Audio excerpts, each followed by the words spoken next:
Hi everyone, welcome back to my channel. और आज है 27 सितंबर। तो आज का जो इंडियन एक्सप्रेस का एनालिसिस है वो देख लेते हैं। जैसे पहला आर्टिकल जो आप देख सकते हैं फर्स्ट पेज पे, चाइना कंफर्म कर रहा है तो Chinese official meets Indian envoy.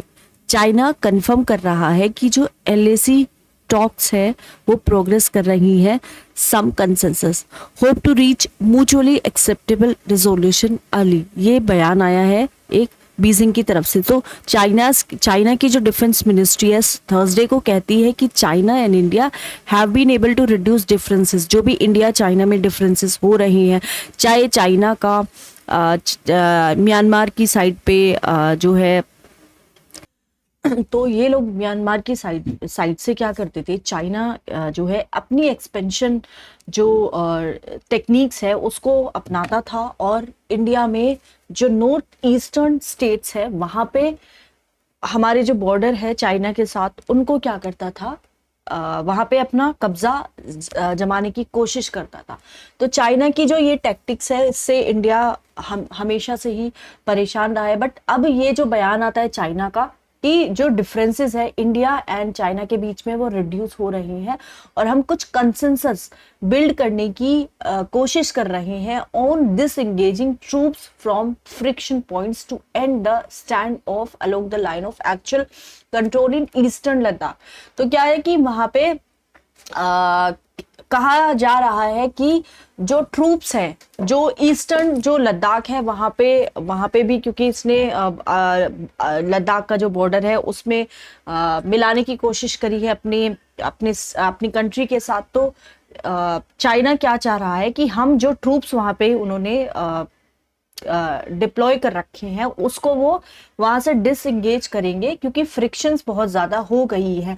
It is said that they agree to maintain dialogue to reach a resolution acceptable to both side at an early date. तो उम्मीद ये है कि एक रेजोल्यूशन होगा जिसमें चाइना इंडिया दोनों बैठ के बात करेंगे, और जो भी क्लैशेस है, डिफरेंसेस है, उस पर बात करेंगे, और जो है जितनी पॉसिबल है ये चाइना की तरफ से बयान आता है। चाइना की जो फॉरेन मिनिस्ट्री है, said Li Jinsong, director general of the department of Asian affairs of the foreign ministry, Pradeep Kumar Rawat जो इंडिया के जो एम्बेसडर है टू चाइना, उनसे ये मिलते हैं। Chinese defence ministry statement and the meeting with the Indian envoy came on the day the Indian Express reported that India and China had made significant progress in narrowing their gap। तो ये जो differences है China India में बहुत जल्दी narrow होने वाली है। सो देखते हैं क्या होता है। अब ये दूसरा जो आर्टिकल है, supreme court reject Gujarat plea for review of Bilkis case order adverse remark. हम सब जानते हैं गुजरात में जब राइट्स हुई थी तो वहां पे जो बिल्किस बानो एक वुमेन थी जो कि 5 to 6 month I think pregnant थी, उनके साथ लगभग 10 से 12 लोगों ने, जब प्रेग्नेंट थी तो उनके साथ रेप हुआ था।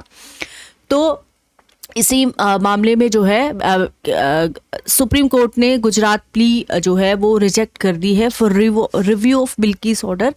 ये एडवर्स रिमार्क्स सुप्रीम कोर्ट ने थर्सडे को गुजरात गवर्नमेंट की प्ली जो कि सीक कर रही है review of its January 8 judgment that cancelled the remission granted to 11 convicts in the Bilkis Bano case. उसको क्या कर दिया, इन्होंने रिजेक्ट कर दिया है गुजरात की गवर्नमेंट को।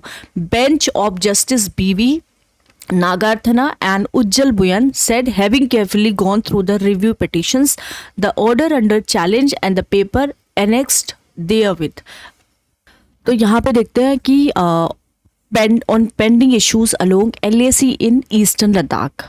ठीक है, अब यहाँ पे क्या होता है, this included exploring the contours of possible solution that factors in their respective pre April 220 position while agreeing to address existing issues in Arunachal Pradesh में जो इश्यूज है, क्योंकि चाइना क्लेम कर रहा है कि इंडिया के जो स्टेट है वहाँ पे जो कुछ टेरिटरी है चाइना उसको अपनी क्लेम कर रहा है अरुणाचल प्रदेश पे। सोर्सेज ने कहा है कि दिस माइट इम्प्लाई दैट कि जो इंडिया के जो ट्रूप्स है whose access to certain patrolling points along the LAC in eastern Ladakh were blocked either by Chinese troops or due to the implementation of the buffer zone created in the backdrop of disengagement, and specific friction points might be close to accessing them again. तो India के वहाँ पे troops भी हैं जो कि patrolling कर रही हैं, ठीक है, उनको भी ब्लॉक किया था चाइनी की ट्रूप्स ने। तो Beijing Zhang Jia Zhang Gang spokesperson for the ministry of national defence media को बताते हैं कि under the guidance of the two leaders, China and India ने मेंटेन किया है कम्युनिकेशन एक दूसरे के साथ डिप्लोमेटिक एंड मिलिट्री चैनल्स के through, including between the two foreign ministers and China's foreign minister and India's national security advisor, and through the border consultation mechanism. China India दोनों talks के through क्या कर रहे हैं, अपने जो डिफरेंसेस है उनको रिड्यूस करने की कोशिश कर रही हैं एंड बिल्ड करना चाह रही हैं कुछ consensus beside agreeing to strengthen dialogue to accommodate each other legitimate concern. Two sides agreed to reach a resolution at an early date acceptable to both sides. He said he was replying to a question on the talks between the two countries on disengagement from the remaining friction points, especially Demchok and Depsang. ये पढ़ते हैं लद्दाख में. So, to end the over 4-year-long military standoff in eastern Ladakh, resulting in the freeze of relations between the two countries. तो यहाँ पे दोनों के troops हैं, तो कहने का मतलब ये है कि इसकी वजह से जो भी रिलेशंस इंडिया के एंड चाइना के ख़राब हुए, तो चाइना फाइनली अब चाहता है इंडिया के साथ एक अच्छा रिलेशन बनाना. So Zheng refer to the meeting between external affair minister के साथ मीटिंग हुई है जिनका नाम है Jaishankar and Chinese foreign minister Wang Yi, as well as the recent जो मीटिंग हुई है on the sidelines of BRICS meeting जो रशिया में हुई है Wang and national security adviser Ajit Doval के साथ. तो वहीं पे इनकी कन्वर्सेशन हुई है, मीटिंग हुई है. टॉप ऑफिशियल्स ने कंफर्म किया है इंडियन एक्सप्रेस को कि जो डेवलपमेंट है it took place during the latest diplomatic and political level talks between both sides. Delegation for the 31st Working Mechanism for Consultation and Coordination on India-China Border Affairs Talks जो कि 29 अगस्त को हुई हैं, also had representatives from Indian military.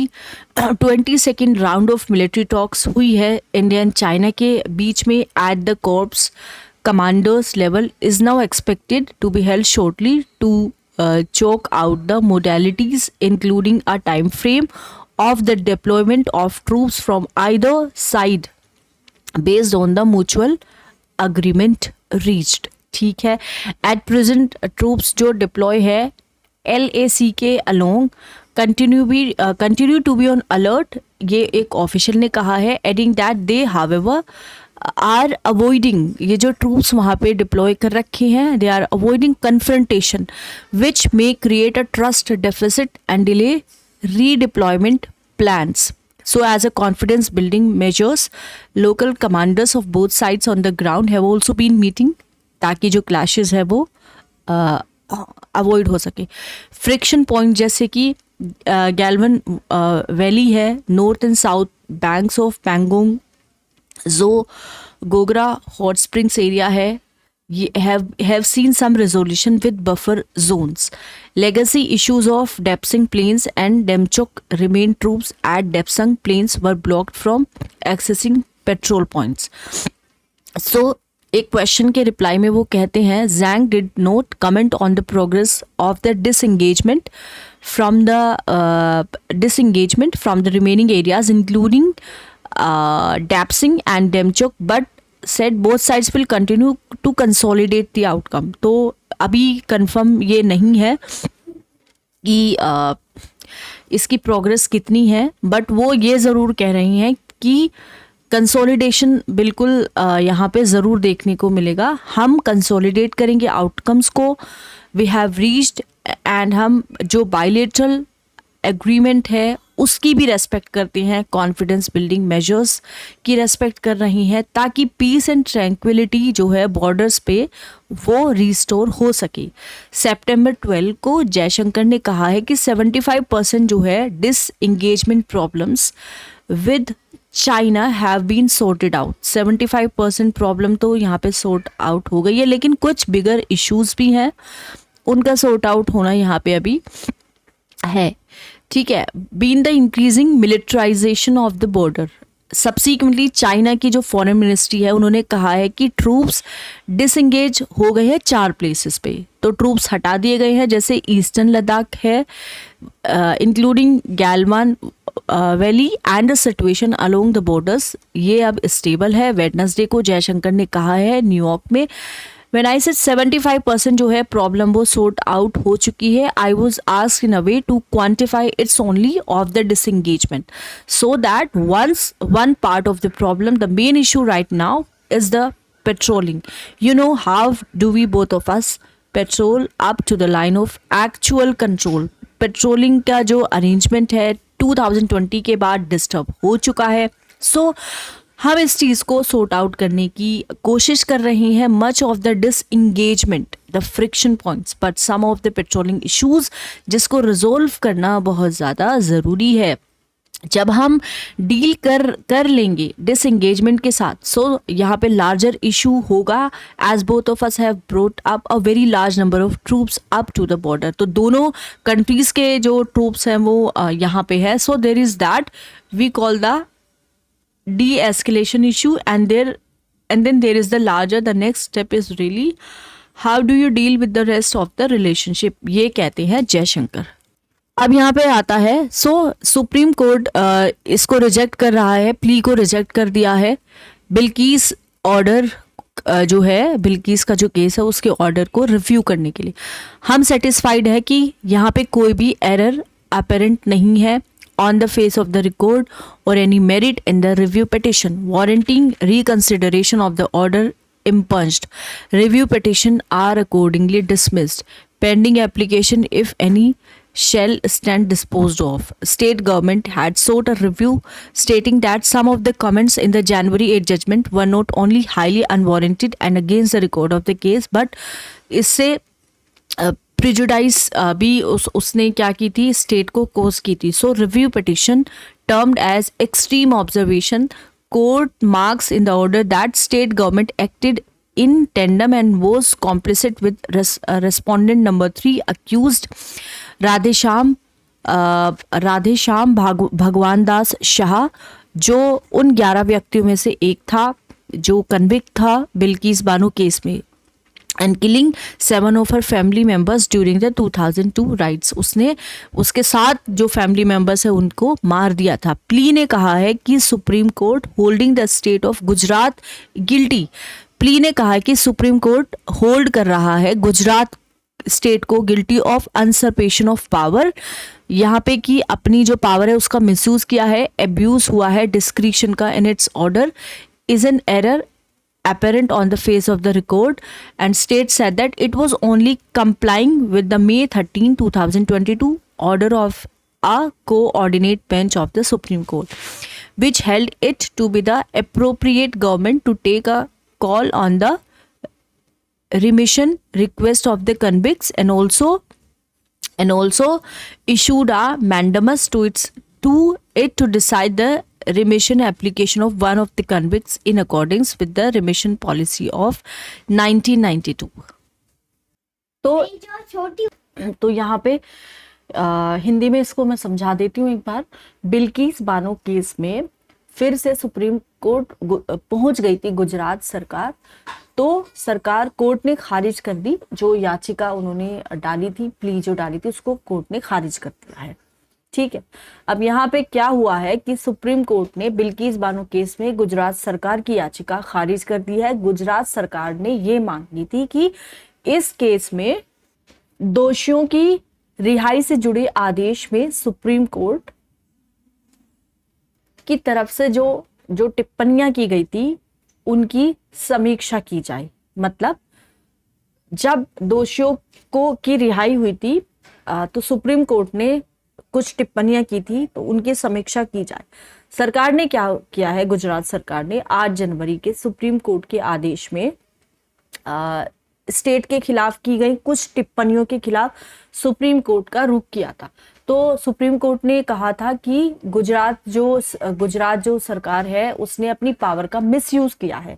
अब इसी के खिलाफ, इसी स्टेटमेंट के खिलाफ इन्होंने प्ली डाली थी, उस प्ली को इन्होंने कर दिया है खारिज। तो जस्टिस बीवी नागरत्ना और जस्टिस उज्जवल भुइया की बेंच ने 26 सितंबर को कहा है कि इस फैसले की समीक्षा के लिए दाखिल अर्जी में कोई मेरिट नहीं है जिससे कोर्ट के आदेश पर फिर से विचार किया जाए। जिस आदेश को चुनौती दी गई और उसके साथ जुड़े कुछ दस्तावेजों का ध्यानपूर्वक अध्ययन करने के बाद हम इस निष्कर्ष पर पहुंचे हैं कि रिकॉर्ड में कोई गलती नहीं हुई है, इसलिए उनकी अर्जी को खारिज कर दिया जाता है। तो गुजरात सरकार ने किया था उनको रिहा। गुजरात जब राइट्स हुई थी उसके टाइम पे ही बिल्किस बानो का रेप हुआ था और 11 लोगों ने मिलकर उसका रेप किया था।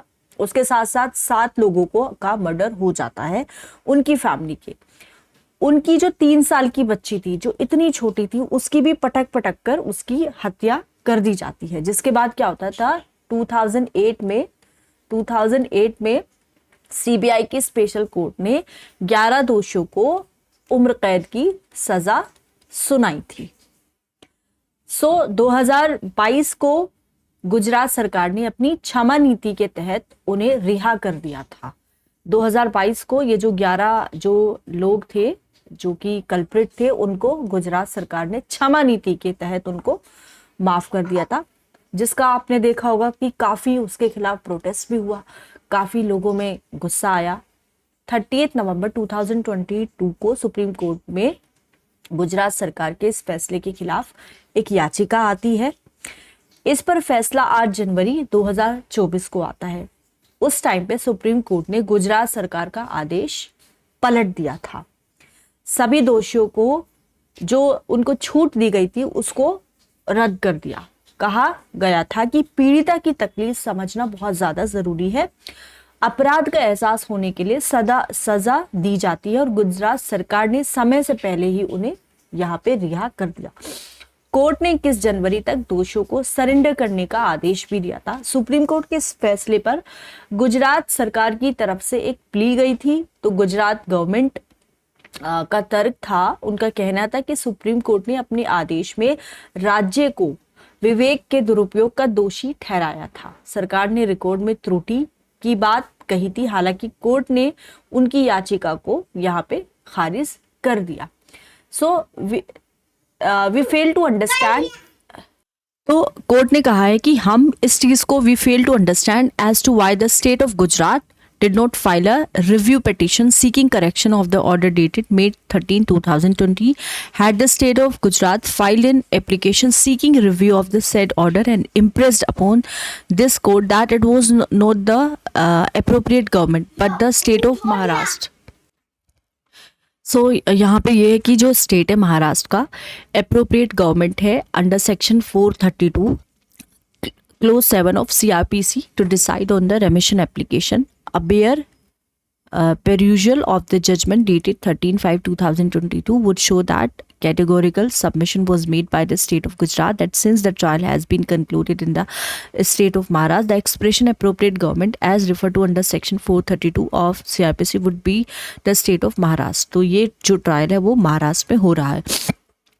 गुजरात गवर्नमेंट ने कहा है कि तो ऑल्दो इसने रिव्यू पिटीशन नहीं फाइल किया against the 2022 order, court clearly erred in not considering the fact that the review petition was filed by Bilkis Bano herself but it was dismissed. तो ये जो रिव्यू पिटीशन था वो बिल्किस बानो ने ही file किया था।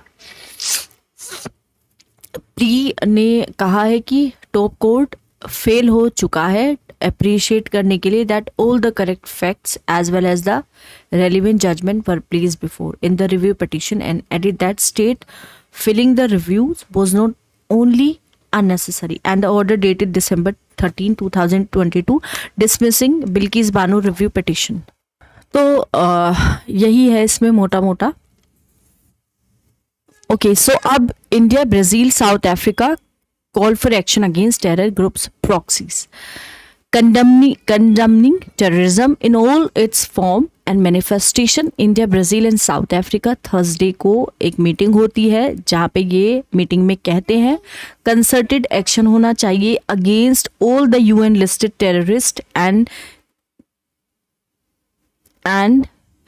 टेररी एंटिटीज, जिसमें कि जैसे कि टेररी एंटिटीज जिसमें कि कुछ टेररिस्ट ऑर्गेनाइजेशन है जैसे अलकायदा है, ISIS है, लश्कर तैयबा है, जैश ए मोहम्मद है, and other proxy groups and their facilitator. So external affair minister Jaishankar, Brazil के foreign minister Mauro and south Africa के फॉरेन मिनिस्टर रोनाल्ड 79 जो सेशन होता है यूनाइटेड नेशन जनरल असेंबली का न्यूयॉर्क में, वहाँ पे ये बात करते हैं और कहते हैं कि we have to come together to fight against terrorist and terrorism.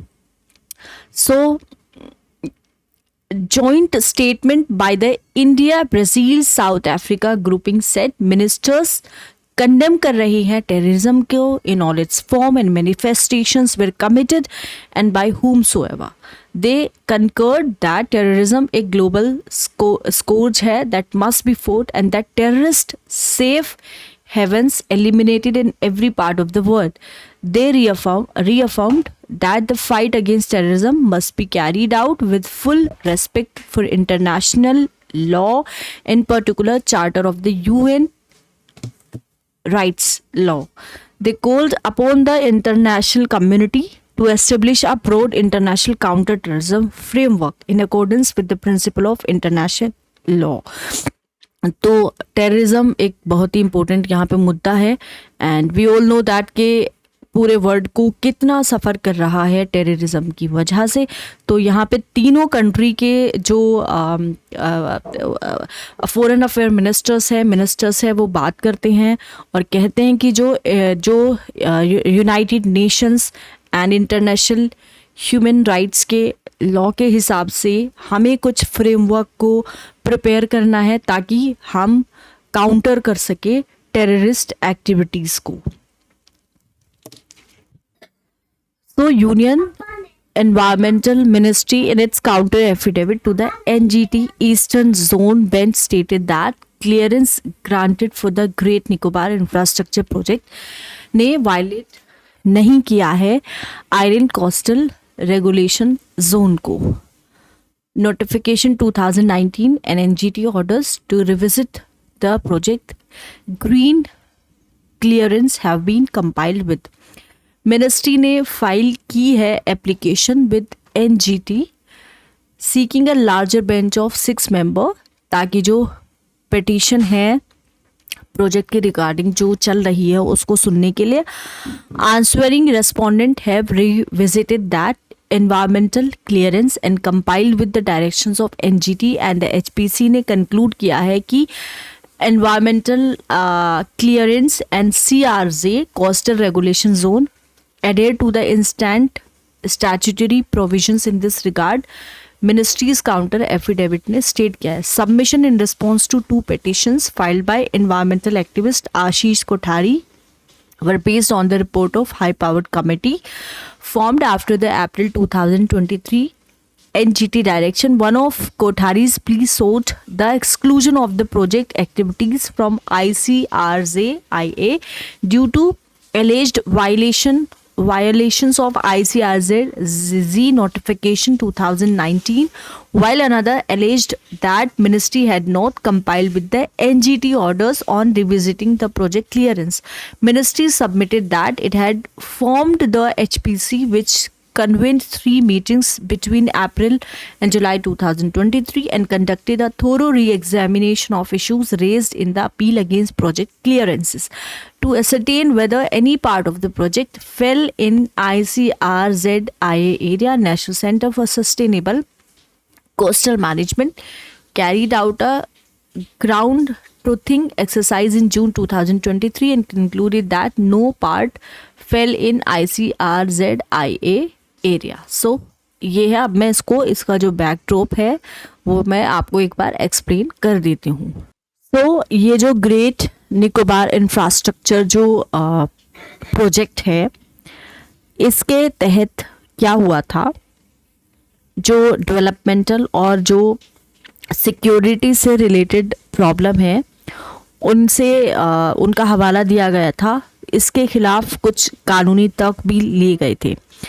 तो ये एक सेंट्रल गवर्नमेंट की 72,000 करोड़ रुपए की ग्रेट निकोबार द्वीप प्रोजेक्ट है, जिसमें जो सिटीजन हैं और उनके जो नागरिक और रक्षा उपयोग के लिए वहाँ पे एयरपोर्ट, एक इंटरनेशनल ट्रांसशिपमेंट टर्मिनल और एक टाउनशिप का कंस्ट्रक्शन होना होगा। इसके राष्ट्रीय हरित न्यायाधिकरण, green laws, national green tribunal and जो कोलकाता का जो सुप्रीम कोर्ट है वहाँ पे कंप्लेन वगैरह गई थी, जिसका अंडमान और जो निकोबार द्वीप समूह का अधिकार क्षेत्र है। सो इसमें क्या हुआ था कि एनजीटी को हरित मंजूरी पर फिर से विचार करने के लिए प्रेरित किया गया था। 2022 में क्या होता, एक एनवायरमेंटल एक्टिविस्ट होते हैं जिनका नाम होता है आशीष कोठारी, और मुंबई स्थित एक ऑर्गेनाइजेशन होता है कंजर्वेशन एक्शन ट्रस्ट ने एनवायरमेंट और तटीय राष्ट्रीय क्षेत्र की मंजूरी को इन्होंने जो है उसको चुनौती दी थी। उसके अगेंस्ट PIL जो है वो फाइल कर दी थी। तो चलिए देख लेते हैं कि ये जो ग्रेट निकोबार प्रोजेक्ट है इसका एनवायरमेंटल इम्पैक्ट क्या हो रहा है।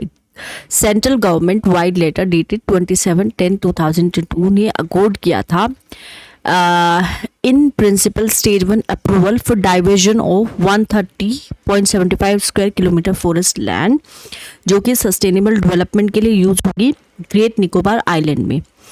उसमें क्या होगा कि कंपेंसेटरी एफोरेस्टेशन को कैरी आउट किया जाएगा। जितना वहाँ से लैंड से फॉरेस्ट को हटाया जाएगा उसके कंपेंसेशन में वो फॉरेस्ट जो है एफोरेस्टेशन को प्रैक्टिस किया जाएगा। तो 50% दैट इज 65.92 स्क्वायर किलोमीटर जो है एरिया का जो डाइवर्जन के लिए प्रपोज किया था उसको रिजर्व किया गया था इस प्रोजेक्ट में, ताकि ग्रीन डेवलपमेंट हो सके where no tree felling is envisaged। तो इट इज़ एक्सपेक्टेड दैट 15% जो डेवलपमेंट एरिया है वो ग्रीन रहेगा एंड ओपन स्पेसेस रहेंगे वहाँ पे। Therefore the number of trees likely to be affected is going to be less than 9.64 lakh. So condition जो stipulate हुई थी उसके हिसाब से in the approval accorded by the central government adequate mitigation measures भी लिए जाएंगे, ताकि जो डेवलपमेंट का इम्पैक्ट वहाँ पे होगा फ्लोरा पे फोना पे उसको कंपेंसेट किया जाए। Are part of the ECFC condition. Special condition जो स्टिपुलेट हुई थी इन्वायरमेंटल क्लियरेंस प्रोविजंस के तहत, ताकि बायोडाइवर्सिटी कंजर्वेशन को प्रिपेयर किया जाए, मैनेजमेंट प्लान हो ग्रेट निकोबार आइलैंड इकोसिस्टम पे with inputs from WII, ZSI, BSI and ICFREA. Breeding grounds of leatherback turtles are in no way getting altered due to the projects। तो जो leatherback turtle है वहाँ पे जो breeding ground भी उनका है, and large nesting areas western flank have been retained as such for nesting of leatherbacks। research unit set up by wildlife institution of India जो monitor sea turtle को क्या करेगा, undertake करेगा, and related research होगी Andaman and Nicobar island में। एक important component है special conditions का कोरल कंजर्वेशन प्लान, जिसको जूलॉजिकल सर्वे ऑफ इंडिया ने प्रिपेयर किया था। तो ये एड्रेस कर रहा है दोनों कंजर्वेशन स्ट्रैटेजीज जो है कोरल कॉलोनीज की ग्रेट निकोबार आइलैंड के आसपास जो है, एज वेल एज जो ट्रांसलोकेशन स्ट्रैटेजीज है जो कोरल्स इम्पैक्ट हुए हैं इस प्रोजेक्ट की वजह से। सो यहाँ पे कॉम्प्रिहेंसिव स्टडीज़ हुई, कंजर्वेशन मेजर्स हुए, endemic Nicobar mega pod bay as prescribed by the Salim Ali Center for Ornithology and Natural History, and WII is also one of the conditions of Environmental Commission. AN Andaman and Nicobar Forest Department has been entrusted with this responsibility, जो ensure करेंगे कि वहाँ पे conservation measures का implementation हो. Alright, तो यही है इस जो प्रोजेक्ट है इसकी जो पूरी डिटेल्स है वो मैंने आपके साथ शेयर कर दी है. तो हमारा जो अंडमान निकोबार आइलैंड का ग्रुप है वहाँ पे हमें 7 मेजर आइलैंड देखने को मिलते हैं. अब इसमें 7 मेजर आइलैंड कौन कौन से हैं, जैसे कि नॉर्थ अंडमान है, मिडिल अंडमान है, लोअर अंडमान है, पोर्ट ब्लेयर है, लिटिल अंडमान है एंड अंडमान, यस, अंडमान सी भी वहाँ पे लोकेटेड है. फिर जो सदर्न मोस्ट जो आइलैंड है उसको हम ग्रेट निकोबार आइलैंड के नाम से भी जानते हैं. तो इसके अगर हम प्रपोजल की बात करें, प्रपोजल ये था कि यहीं पे अंडमान निकोबार आइलैंड पे एक इंटरनेशनल कंटेनर ट्रांसशिपमेंट टर्मिनल बनाया जाएगा. इंटरनेशनल कंटेनर ट्रांसशिपमेंट टर्मिनल बनाया जाएगा जिसकी कैपेसिटी होगी कि ये 14.2 million unit of cargo capacities की होगी इवेंचुअली, जहाँ से बड़े बड़े जो इंटरनेशनल जो शिप हैं वो यहाँ पे अपना जो कार्गो है वो यहाँ पे लेंगे. ग्रीनफील्ड इंटरनेशनल एयरपोर्ट भी यहाँ पे बनाया जाएगा जो कि 4000 पैसेंजर्स बोथ वेज को क्या करेगा, उस ट्रैफिक को हैंडल करेगा. एक यहाँ पे टाउनशिप बनाई जाएगी. एक 450 MVA gas and solar power plant भी यहाँ पे बनाया जाएगा जो कि 16,610 हेक्टेयर्स तक स्प्रेड होगा ग्रेट निकोबार आइलैंड पे. अब गाइस, जैसे कि इस प्रोजेक्ट के साथ कुछ इश्यूज भी है, environmental clearance and local tribes के कुछ इश्यूज थे. ठीक है, उन इशू को हम देखते हैं. ये जो प्रोजेक्ट का एरिया है, इट इज़ एक्सपेक्टेड कि ये 130 स्क्वायर किलोमीटर तक प्रिस्टीन फॉरेस्ट का जो एरिया है वहाँ तक फैलेगा. और उसमें जो है कुछ इन्वायरमेंटल क्लियरेंस के इश्यूज भी ट्राइब्स की तरफ से देखने को मिले थे. One of the mandatory prerequisite by an expert committee.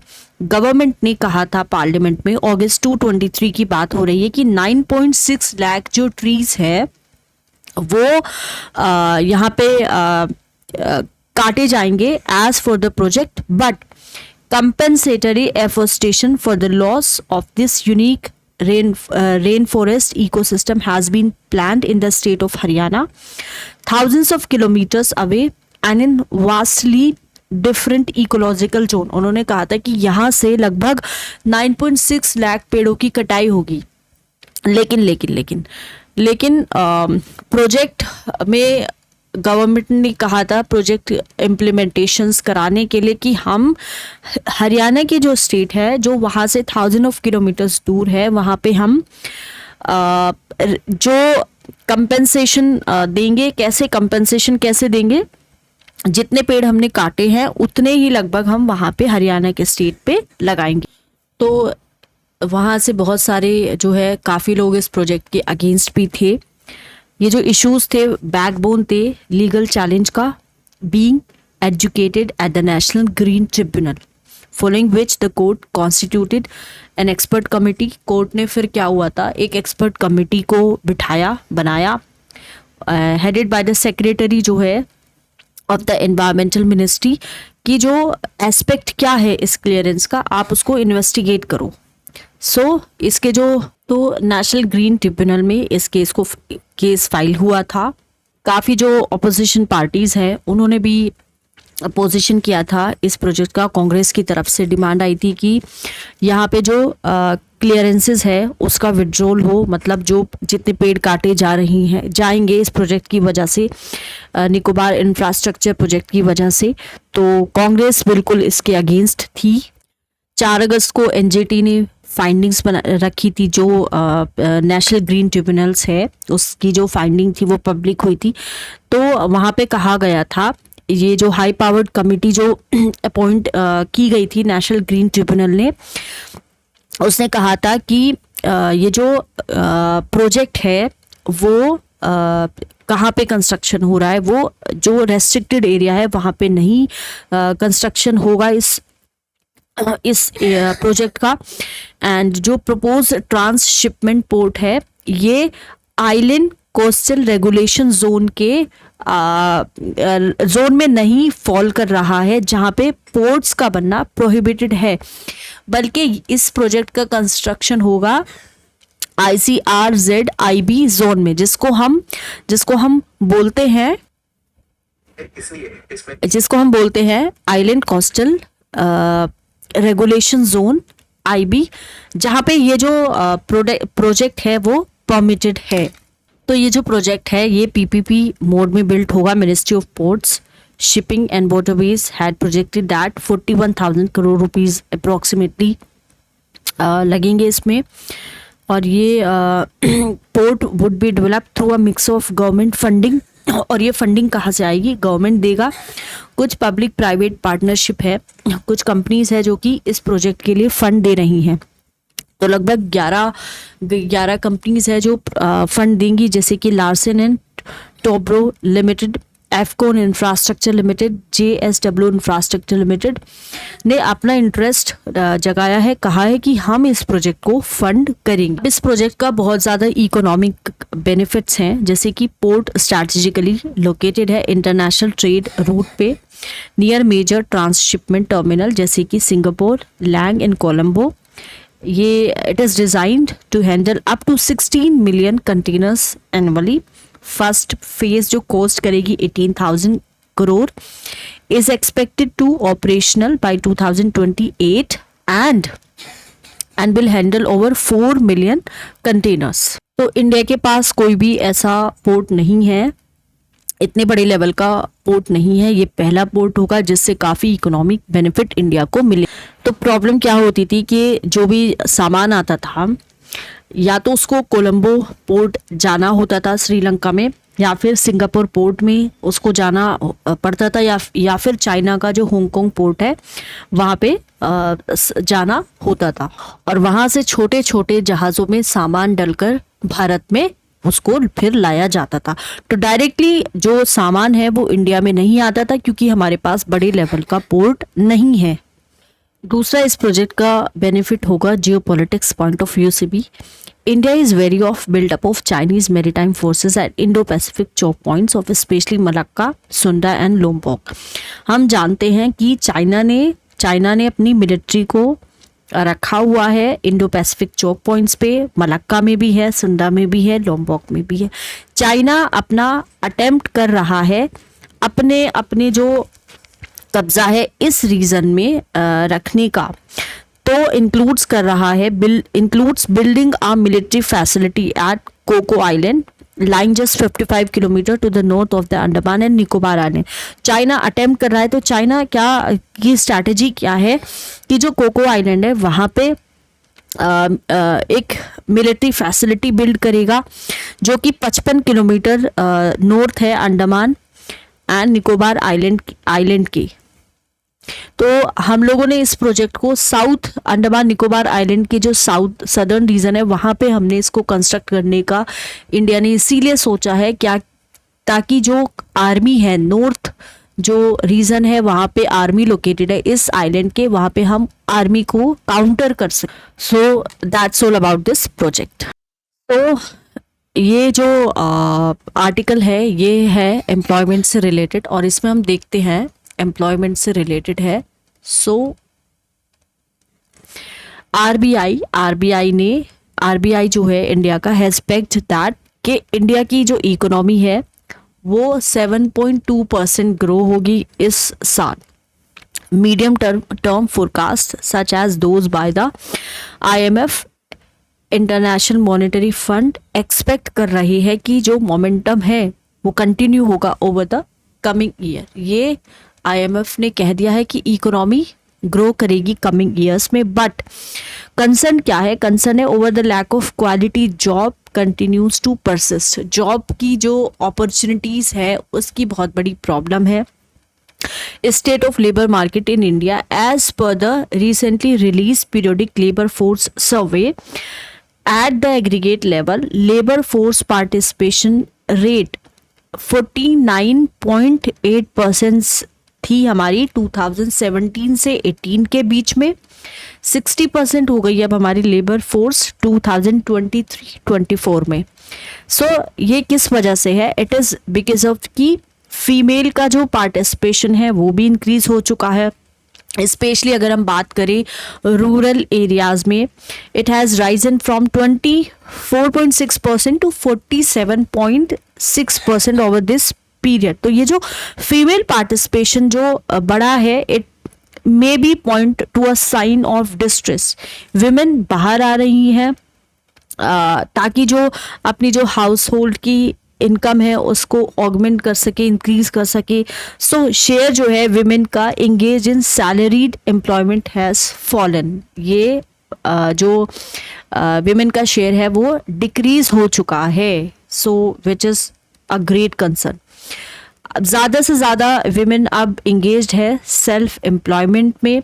Across the country share of women जो कि सेल्फ एम्प्लॉयड है ये भी बढ़ा है। 51.9% था 2017-18 में, अब हो चुका है 67.4%। जो सेल्फ एम्प्लॉयड विमेन है उनका अगर हम परसेंटेज देखिए, लार्ज सेक्शन जो है लेबर फोर्स का कंटिन्यू है to be employed in informal firm. Informal sectors में ज़्यादातर जो लेबर फोर्स है वो एम्प्लॉयड है। परसेंटेज अगर हम बात करें वर्कर्स की जो इंगेज है इनफॉर्मल एंटरप्राइजेस में, 73.2% था है 23-24 के बीच में, while it has fallen marginally from 74.3% in 2022-3. It remains higher than the estimate of 68.2%। Share जो है लेबर फोर्स का जो कि एग्रीकल्चर में है continues to edge upward, while that engaged in manufacturing remains almost stagnant। 44.4% जो लोग हैं जो कि engaged है एग्रीकल्चर एक्टिविटीज़ में, लेबर की बात कर रहे हैं, वर्कर्स की। 2022 से 3 के बीच में अगर हम अब देखें तो ये भी बढ़ चुका है, इंक्रीज हो चुका है। Underlining the reversal of the trend of the falling share of the farm sector seen over the decades, past decades. So share अगर हम देखें लेबर फोर्स का जो कि मैन्युफैक्चरिंग रिमेन्स में, जो कि मैन्युफैक्चरिंग में इंगेज्ड है वो सेम है, मैन्युफैक्चरिंग सेक्टर्स में सेम है। अनएम्प्लॉयमेंट रेट की अगर हम देखें पिछले 15 सालों में, तो अनएम्प्लॉयमेंट रेट भी यहाँ पे इंक्रीज वो भी फॉल हुई है, कम हुई है। 6% थी 17 से 18 के बीच में, अब 3.2% रह चुकी है। सो यूथ का जो अनएम्प्लॉयमेंट है वो तो फॉल हो चुका है, 17.8 से 10.2% हो चुका है, फिर भी अभी थोड़ा सा हाई है। Unemployment rate is higher among the more educated. जो ज़्यादा एजुकेटेड लोग हैं उनमें अभी भी अनएम्प्लॉयमेंट बहुत ही ज़्यादा है। Those with a secondary and above level of education have much higher rates than other. Challenge की अगर हम बात करें तो चैलेंज क्या है भाई? चैलेंज है कि अगर हम चैलेंज की तरफ देखें तो चैलेंज है कि जो लेबर मार्केट है, data reinforces the key development challenge जो इंडिया फेस कर रहा है। क्या क्या हमारे पास चैलेंजेस है? जैसे कि इनएडिक्वेट क्रिएशन है of more remunerative and productive employment opportunities हम नहीं कर पा रहे हैं। हम जो यूथ है उनको एम्प्लॉयमेंट अपॉर्चुनिटीज़ नहीं दे पा रही हैं। प्रोडक्शन प्रोसेस भी मोर कैपिटल इंटेंसिव हो रही है एंड लेबर सेविंग हो रही है। So this is making it difficult to address the challenge of creating jobs. ठीक है, जॉब्स भी नहीं हम क्रिएट कर पा रही हैं क्योंकि जो प्रोडक्शन प्रोसेस है वो कैपिटल इंटेंसिव है। अब इसका अगर हम बात करें वे फॉरवर्ड का कि सॉल्यूशन क्या है, इसका सॉल्यूशन है कि overcoming the challenge of creation of more remunerative and productive employment opportunities should be at the top of policy agenda. कि गवर्नमेंट को फोकस करना है कि ज़्यादा से ज़्यादा एम्प्लॉयमेंट अपॉर्चुनिटीज़ वो क्रिएट कर सके यूथ के लिए। अब आर्टिकल है legal void, India needs a dedicated law जो कि नेशनल सिक्योरिटी रिस्क जो है उसके साथ डील करे from FDI, foreign direct investment and trade. So legislative framework होना चाहिए जो डील करे फॉरेन डायरेक्ट इन्वेस्टमेंट के साथ एंड इंटरनेशनल ट्रेड के साथ on grounds of national security. India के पास क्या नहीं है? कॉम्प्रिहेंसिव लेजिस्लेटिव फ्रेमवर्क नहीं है। इंडिया के पास क्या नहीं है? कॉम्प्रिहेंसिव लेजिस्लेटिव फ्रेमवर्क हमारे पास नहीं है। तो इसकी वजह से क्या हो रहा है, हम डील नहीं कर पा रहे फॉरेन डायरेक्ट इन्वेस्टमेंट के साथ एंड इंटरनेशनल ट्रेड के साथ on grounds of national security. India ने नई FDI रेगुलेशन को, जिसको प्रेस नोट 3 भी बोलते हैं, उसको अडॉप्ट किया था 2020 में पैंडमिक के दौरान। PN3 is enforced through the Foreign Exchange Management Act, जिसको फेमा के नाम से भी जाना जाता है। ये एक लॉ है जो प्रोवाइड करता है architecture for the orderly development and maintenance of the foreign exchange market in India. अब अपॉर्चुनिस्टिक टेक ओवर्स को and acquisition of Indian companies को कर्ब करने के लिए weakened due to pandemic, PN3 subjects inward investment from land bordering countries to prior approval of the central government. India subjected Chinese FDI to greater control for national security region, though PN3 does not contain the words national security. India के बहुत सारे method है जिससे वो China के FDI के साथ क्या करता है, डील करता है। The debate on Chinese foreign direct investment into India oscillates between economic benefits and security risk. अगर चाइना इन्वेस्ट करता है इंडिया में तो उसके इकोनॉमिक बेनिफिट्स भी होंगे एंड उसके साथ साथ सिक्योरिटी रिस्क भी होंगे। India was not the only country जो कि चाइनीज को की FDI को रेस्ट्रिक्ट कर रहा था पैंडेमिक में, और भी बहुत सारी कंट्री थी, बहुत सारी लिबरल डेमोक्रेसी, जैसे कि अगर हम बात करें कनाडा की, कनाडा के साथ साथ ऑस्ट्रेलिया की बात करें, ऑस्ट्रेलिया के बाद फिर अगर हम बात करें etcetera, to limited Chinese FDI during the pandemic.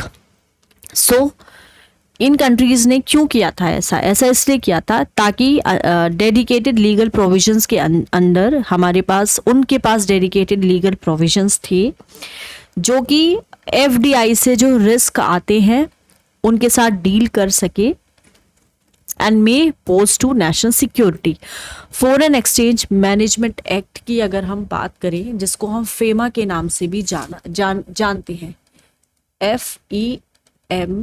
FEMA, FEMA contain नहीं करता है explicit provisions to deal with FDI on national security ground. National security in the military sense is not directly linked to managing foreign exchange. India के पास कोई भी specific laws नहीं है जिसकी वजह से डील कर सके FDI के रिस्क, FDI के जो रिस्क है उनके साथ, और ये हमारे लिए नेशनल सिक्योरिटी पोज कर सकता है। फेमा एक फॉरेन एक्सचेंज कंट्रोल लॉ है। It doubles up as a legal instrument to screen foreign investment for national security, pointing to a legal vacuum. Custom tariff act भी था जो लीगल वैक्यूम था India में। On this point is not restricted to foreign investment, ये सिर्फ international trade को ही extend करता है।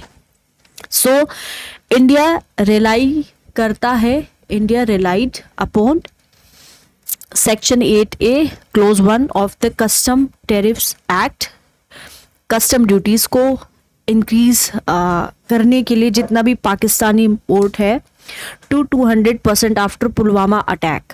पुलवामा अटैक के बाद कस्टम ड्यूटीज जो है वो बढ़ा दी गई थी सेक्शन 8A की अगर हम बात करें क्लोज 1 का, कन्फर्स इमरजेंसी पावर जो गवर्नमेंट के पास है, गवर्नमेंट टैरिफ रेट्स को क्या कर सकती है, इंक्रीज कर सकती है। It is typically meant for economic emergencies, not for trepidations arising from terrorist attacks. FEMA की तरह ही कस्टम टैरिफ एक्ट हमारी नेशनल सिक्योरिटी को भी क्या कर रहा है, डेवलप कर रहा है। So we have FEMA and tariff act. International agreement हुआ, India's international treaty practice further, ये कुछ एविडेंस हमें प्रोवाइड करता है of this legal vacuum in India's domestic legal system. Unlike the domestic legal regime, India past and current international investment treaties and investment chapters in free trade agreements have separate provisions जो कि deal करेंगे issues के साथ, जैसे कि current and capital accounts, transaction and national security. International trade agreements है जैसे कि GA general agreement on tariff and trade contain करते हैं सेपरेट प्रोविजंस जो कि ट्रेड रेस्ट्रिक्शंस के साथ भी क्या करेंगे, डील करेंगे, जो कि किसकी वजह से आ रही हैं, फॉरेन एक्सचेंज डिफिकल्टीज की वजह से एंड नेशनल सिक्योरिटीज की वजह से भी। सो हमारे पास कुछ स्पेसिफिक डोमेस्टिक लॉज का होना बहुत ज़रूरी है, बिकॉज स्पेसिफाइड डोमेस्टिक लॉस की एब्सेंस में क्या होता है, हम डील नहीं कर पा रहे FDI के साथ एंड इंटरनेशनल ट्रेड के साथ सिक्योरिटी ग्राउंड्स पे, और इसकी वजह से इंडिया वल्नरेबल है अगर इसके जो मेजर्स है चैलेंज है at international courts and tribunals. So ये जो डिबेट है नेशनल सिक्योरिटी रिस्क पे एंड चाइनीज FDI पे, ये दूसरी जो डिबेट है, नेशनल डिबेट है, उसको ट्रिगर करेगी। That is the need for India to have a dedicated law जो हमारी नेशनल सिक्योरिटी रिस्क के साथ डील कर सके, that FDI and international trade might pose. तो यही इस एडिटोरियल में बताया गया है।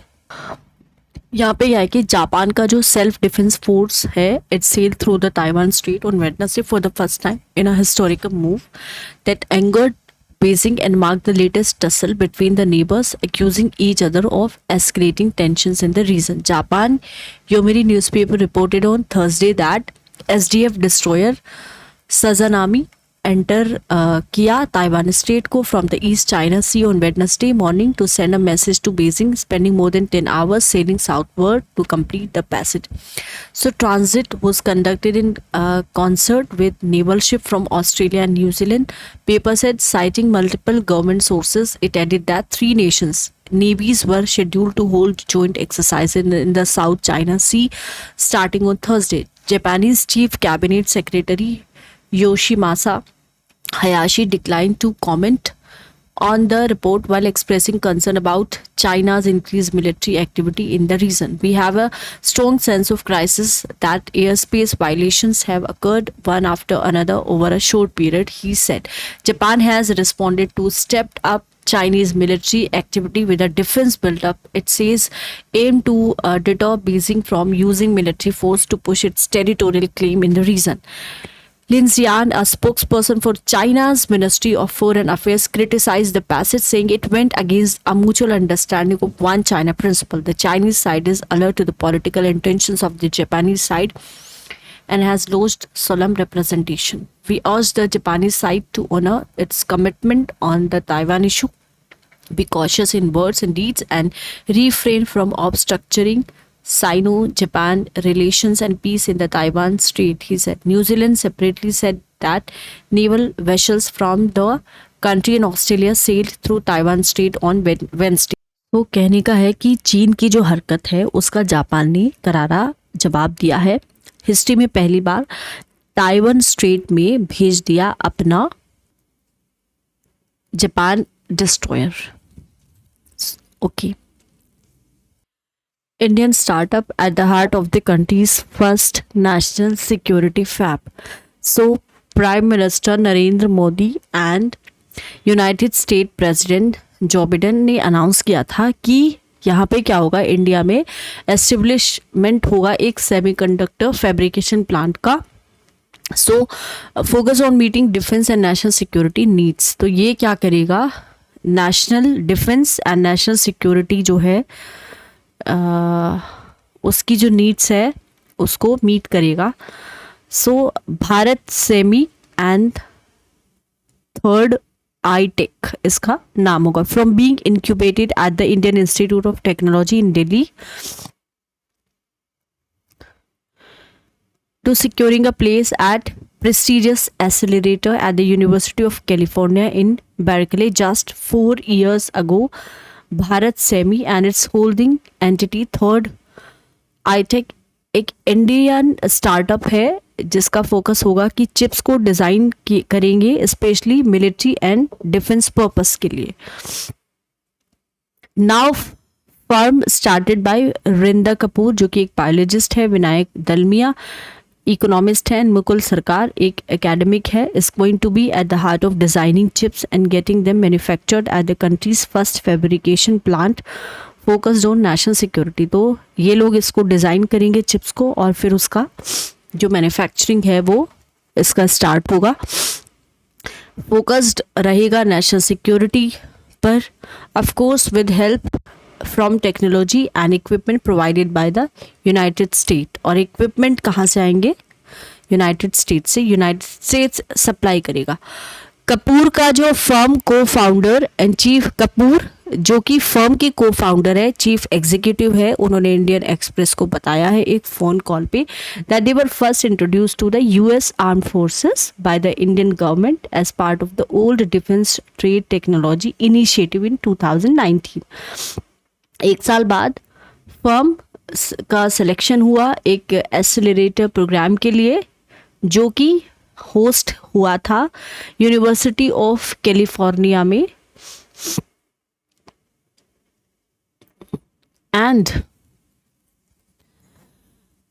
which further opened doors to working with the United States Armed Forces. So now India ने कोलैबोरेट कर लिया है यूनाइटेड स्टेट के साथ। बार्कले का बहुत ही यूनिक प्रोग्राम है जो सेमीकंडक्टर स्टार्टअप के लिए है। एक्सेप्ट कर रहे हैं 2 कंपनीज को एक साल में और इन्होंने इस प्रोग्राम को 2020 में ज्वाइन किया था। So it is very useful with the mentors advisers. Semiconductor space एक बहुत टाइटली निट इकोसिस्टम है एंड ऑफ कोर्स यूएस एक बिगेस्ट स्टेक होल्डर्स है इस सेक्टर में, कपूर ने ये कहा है। So getting into the programme open the doors for them to work with the military in the united state. Now if you talk about this article, then it further says that however she said that the goal for their firm was clear from the beginning. They wanted to create products and work on research and development for new products that were also specific to India. Domestically, firm won its first contract from the Indian Air Force back in 2019 and since then has also worked with the Indian Army, the Indian Navy and several public sector undertaking. So why there is a need for defense focused security fab? One key reason behind the India was India का जो heavy reliance है, India को import करके लाने पड़ते थे defence related products को बाहर की कंट्रीज से।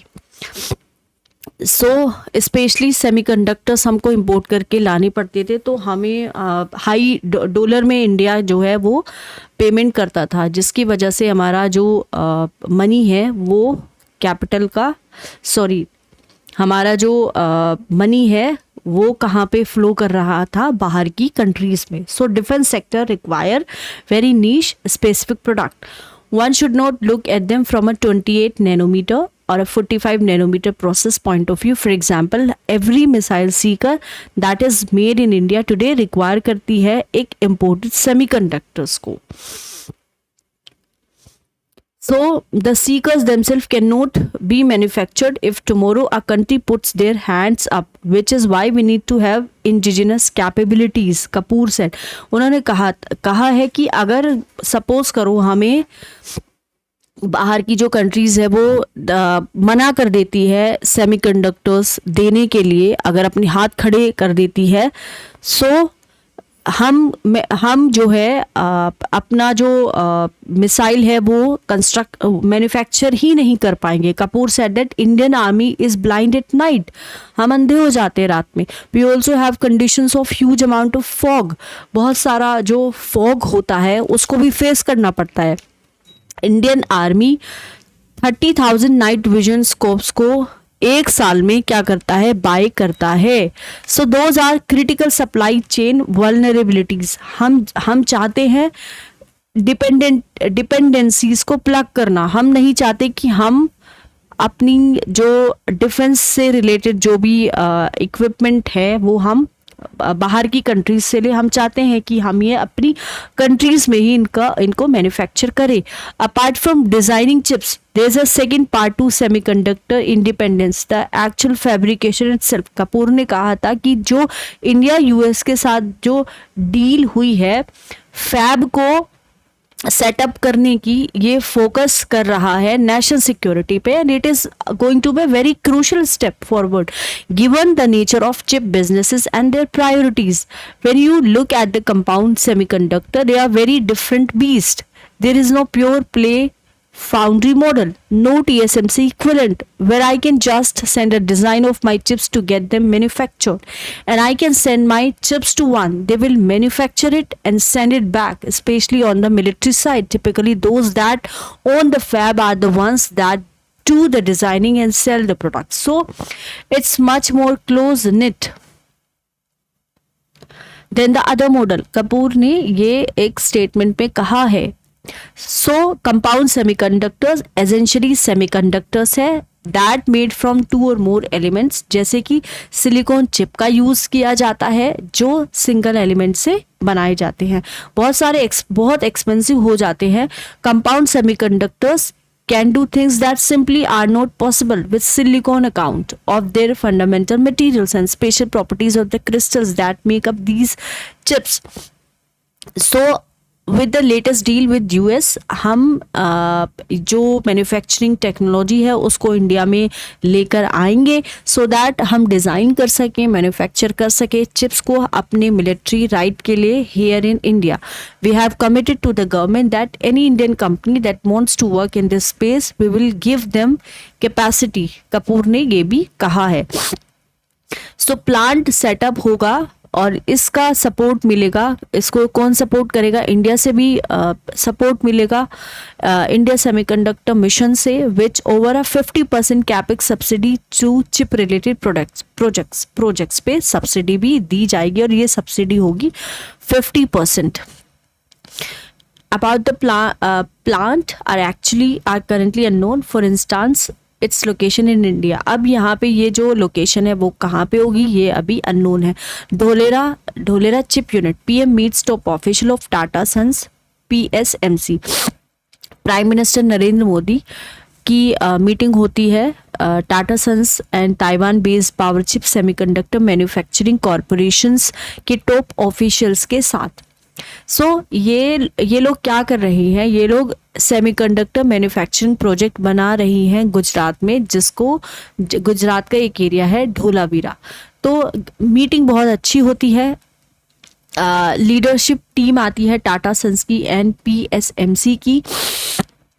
Power chip semiconductor manufacturing corporation updates share हुए हैं सेमीकंडक्टर मैन्युफैक्चरिंग प्रोजेक्ट्स पे. PSMC एक्सप्रेस कर रहा है अपना एंथुसिज्म to further expand its footprint in India. Modi had in March this year laid foundation stone of 3 semiconductor fabrication plants. तो यहाँ पे अभी 3 semiconductor fabrication plants बनाए जाएंगे. One being built by Tata Group and PSMC as India seeks to join ranks of big chip producing country. So PSMC क्या करेगा? Design provide करेगा and construction support देगा ताकि इंडिया पहला AI enable green field fab को बना सके, license a broad portfolio of technologies and provide engineering support to the fab unit. तो जो वहाँ की जो स्किल्स है, जो टेक्नोलॉजी है, जो मैंने चिप, सेमीकंडक्टर, कंस्ट्रक्शन, जो टेक्नोलॉजी है वो इंडिया में आ जाएगी। And we are pleased to partner with PSMC, जिसकी टेक्नोलॉजी एंड एक्सपर्टीज सिग्निफिकेंटली हमारा ये रोड मैप इसको एक्सेलरेट करेगा एंड सेमीकंडक्टर मैन्युफैक्चरिंग हो पाएगी इंडिया में। It will position us to play a key role in the growing semiconductor and to serve global customer. Tata son chairman ये बोल रही है, chip manufacturing unit in Dholavira will set up at an investment of ₹91,000 crore का investment है। Tata group multi fab vision for Dholavira is projected to create over 1 lakh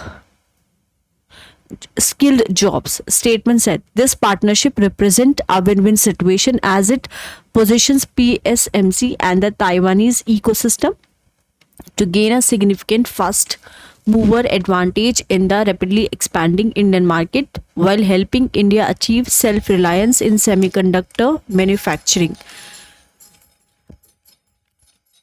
Powerchip Group